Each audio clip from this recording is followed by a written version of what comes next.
Hi everyone, my name is Nature Angel. Welcome back to my channel. If you are returning, and welcome to my channel if you are new. So today's video is going to be about how I plan on conducting my art group. So a few videos ago, I mentioned that I really want to start an art group. So, you know how people have groups for different things, usually a counselor, social worker, or a school psychologist. We might start a group like a social skills group or something along the lines of that, right? We have a lot of freedom to kind of control how we want to do our groups and who we want in them and what our focus is on. So usually I do a social skills group and a reading group, but I really wanted to do something a little different. So I figured I can go into detail because it's a cute little idea that I have, and maybe you'll want to use this as well with your students, or even if you're in internship or practicum. I know depending on what goals you have to meet, one of them might be to have a group, and this would be a perfect type of thing for you to do. So if that interests you, then definitely keep watching.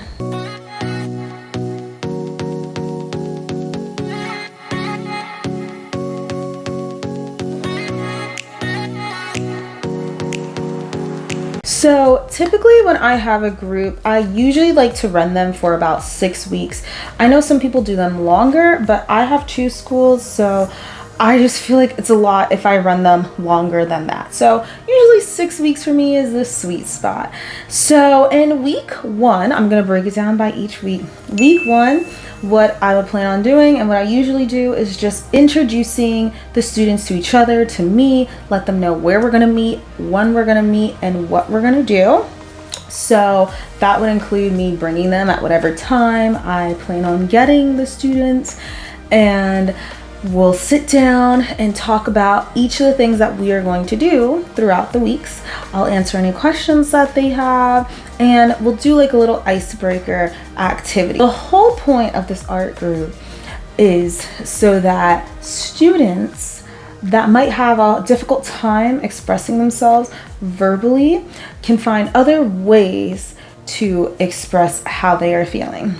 So I'm trying to pick students that are more quiet and might have more difficulty with sharing their emotions or finding the words to express their emotions. So that is why I think that would be a good little quick activity so you can get an idea of what exactly we're going to be doing in the next couple of weeks. The second week would be working with clay. So I have moldable clay, and I would want them to make something that is representing their mood, or a mood that they feel most often, and I want them to do it as best they can. They can use as many colors or just one color, whatever they feel like doing, but the goal would be for them to just express their mood that day, or a mood that they feel pretty often, but through clay. Week 3 would be origami. So this one I think will be the most interesting, because what I want them to do is I have an origami book with origami starting from easy up to harder levels. So I want them to pick one of those things to do. Okay, so like I didn't look through everything they have, but let's say that they have a butterfly that you can make, right? If that is representing what they feel, because a butterfly can mean a whole bunch of things, I want them to pick the butterfly and make that, and I'll help them with it as well. Okay, then after they are done making the butterfly or whatever they make for their origami pieces, I want them to take from it that sometimes it is okay to do things that might take a while, because look at the end result. Look at how beautiful this thing is that you made. Also, I think it kind of represents as well just how we can fold in our emotions when we should express them. And it doesn't have to be verbally. And I think the origami represents that very well.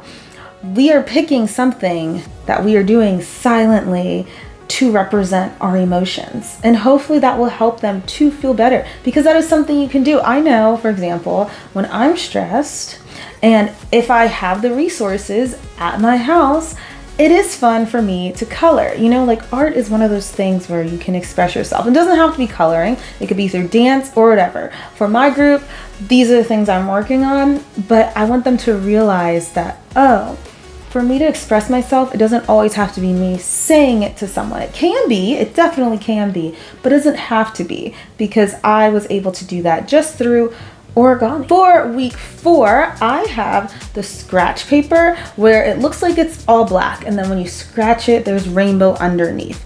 So I think you're gonna love the prompt for week 4. It's revealing what is underneath. So what I would really want them to get at during this time is that we all kind of show different colors to different people, right? We hide a lot of who we are depending on what situation we're in and who we feel comfortable with. So that's what I want the prompt to be. That is, what's a part of you that you would like to show more of? And I want them to draw whatever emotion is evoked from that.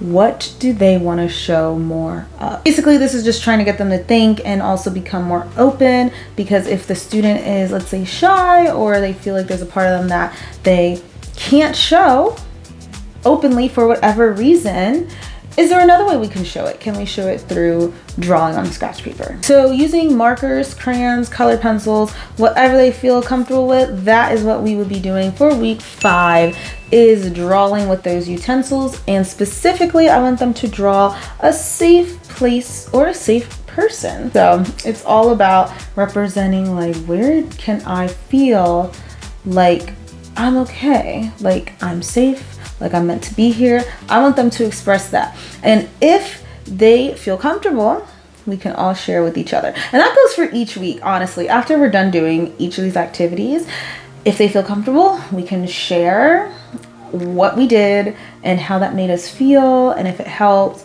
or any feedback. If they do not feel comfortable with that, that is completely okay. And I will make sure that they know that from the beginning. The last week, week 6, again, if the students feel comfortable, I want to keep all of the things they did, and I want to kind of recap each of the weeks and be like, remember how we did this and how that helped on week 1, and then how we did this on week 4 and how that seemed to help too. And if they feel comfortable, they can go around and share, or maybe they won't want to, and that's totally okay with me. The whole point, I would like to recap the whole point for all of them. And the whole point would be that there's just other ways, especially through art, that you can be open and you can express your feelings.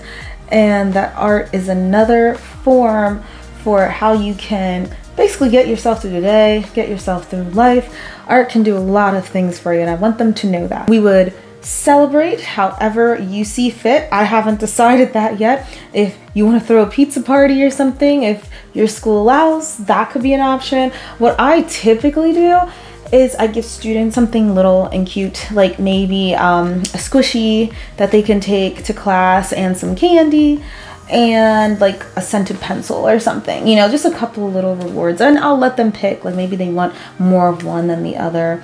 So yeah, week 6 would just be a wrap up and kind of recapping everything that you did. So I don't have this art group thing completely solidified. Like, I have the stuff I'm going to use, I have the idea, but I do not have the students picked out or how I'm going to pick them. And that's why I've been stalling on it for so long.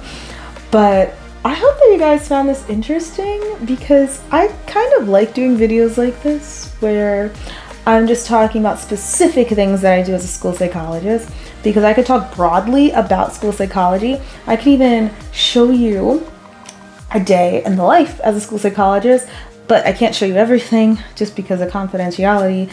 So I like when I could bring in like a piece of something I'm doing. Like, oh, if I mention in a vlog that I'm going to do a group, you don't know what group, right? Well, then I have a video like this one here where I can talk about what I do in the group. So I hope you guys enjoyed too. If you have any other suggestions, please leave that down below. Please comment. I always love when you comment. And if you like my content, definitely subscribe, like the video, all that good stuff.